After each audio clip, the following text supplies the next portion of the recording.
It's not your fault, but everything you know about the sun is wrong.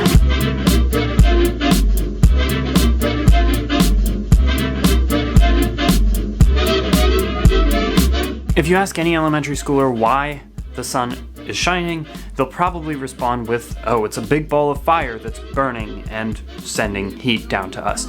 And that is, like, it could not be more wrong. Now, the elementary schooler has no idea because they haven't been taught anything about how the sun actually works, but their immediate assumptions are wrong. And now you might be thinking, okay, the sun is undergoing fusion and that's where we get the energy. Now you're right, kind of, because we really have no idea why fusion even works. We just know it does, and we've seen it enough times that we don't question it anymore, but we probably should be. Veritasium made a great video on why fusion works and why the sun can actually shine, but okay, yeah, no, I'm gonna try to make the same video. Except I'm gonna put my own fun new twist on it. I'm gonna sit in a room and talk instead of going out in the streets of Australia and asking people the question myself. It's fairly common knowledge that the sun is primarily composed of hydrogen. Now, hydrogen is the only thing that we started out with because as far as we know, the universe kind of just like, boom.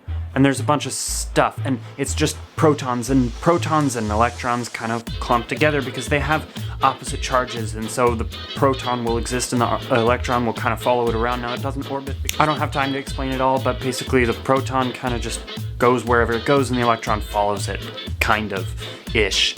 It doesn't really make any kind of sense about the electron, but that's unimportant right now. We don't have time in this video because I could spend like 3 hours explaining all of this. Now basically in the core of the sun there's a bunch of hydrogen, and it's not actually attached to any electrons because it's too hot, because it's not a gas anymore, and so it's not gonna have its electrons. It's gonna be plasma. I made a video about plasma. It's kind of unimportant. It's also kind of a bad video, but you should go watch it, definitely.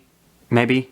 Okay, no, don't watch it. But the sun is made of plasma. It's basically a soup of electrons and protons together, and sure, there's some helium in there as well.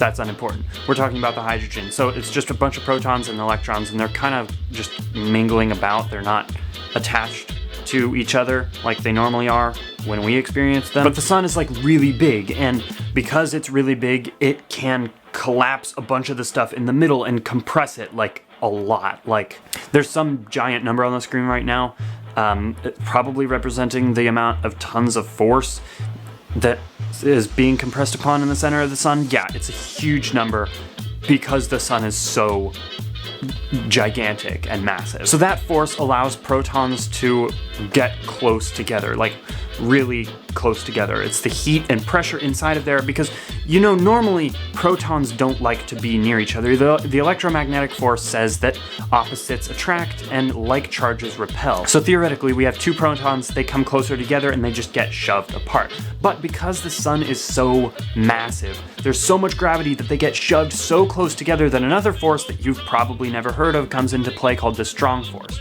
Now, the strong force is like really strong. It's like 1,000,000 billion times the strength of the electromagnetic force, but at the same time, it is a short-range force. So it's not going to affect anything until you're really close. The electromagnetic force is a long-range force, so even if the protons are here, they're still going to want to spring apart. But under the immense heat and pressure in the core of the sun, the hydrogen atoms want to come together and come closer and closer to each other, and eventually they come so close that the strong force comes into play and kind of brings these two together. Now, another process happens in the nucleus where one of the two protons releases some stuff, turns into a neutron.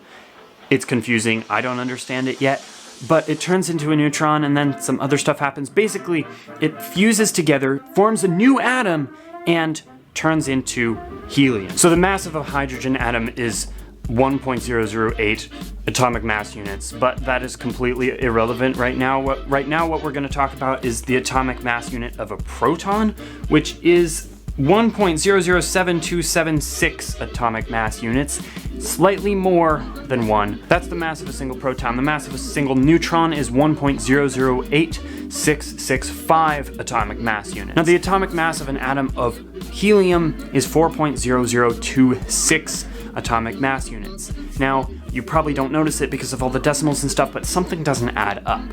Let me explain. A helium atom is made up of two protons and two neutrons, and 2 electrons. So the electrons are coming from inside of the sun, the neutrons are coming from protons being turned into neutrons, which I still don't understand, and the protons are hydrogen atoms, or were previously hydrogen atoms. So we have helium in its 4 constituent parts. 1, 2, 3, 4, 5, 6, 2 protons, 2 neutrons, and 2 electrons. Now if it looks like I'm reading numbers off of something, then yes, you're right, I exactly am doing that because there's no point in me memorizing these numbers. Now the mass of 2 independent protons is 2.014552 atomic mass units. That is 2 times the 1.007276 that I told you earlier. That's the measured mass of a proton on its own.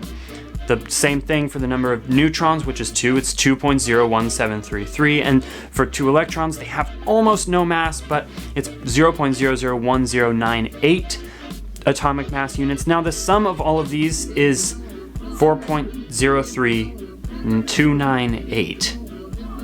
Something doesn't add up here. I said earlier the atomic mass of a helium atom is 4.002602. Yes, I got that exactly correct. We've measured this. We know it to be true. I sound like Star Wars. We've also measured the mass of the protons, neutrons, and electrons all separate from each other, and we know that there's a difference of about 3%.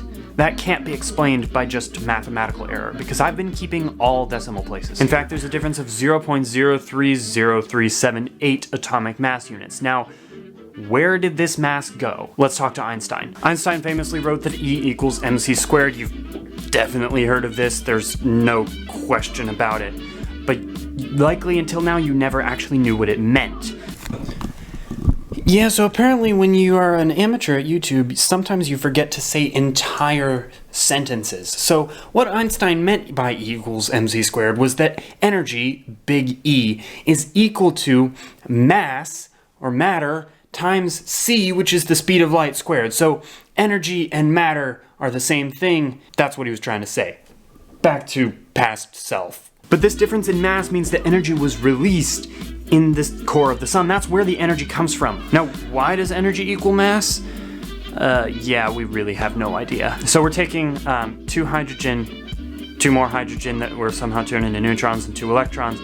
We're kind of smashing it all together, and the mass doesn't quite equal the mass of the component parts, which means that we have to make up the difference. And so we make up that difference by releasing energy. I know it's confusing, but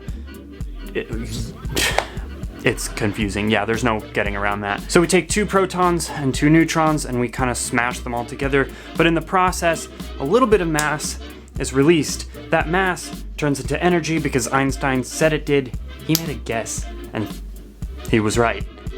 The guy's a genius. That little bit of energy is released as light, and that's what we see coming down to Earth. Now that you sort of understand why the sun works, I can explain why stars eventually stop working. That's gonna be in a video right here. You can subscribe to the channel right here if you want. Bye.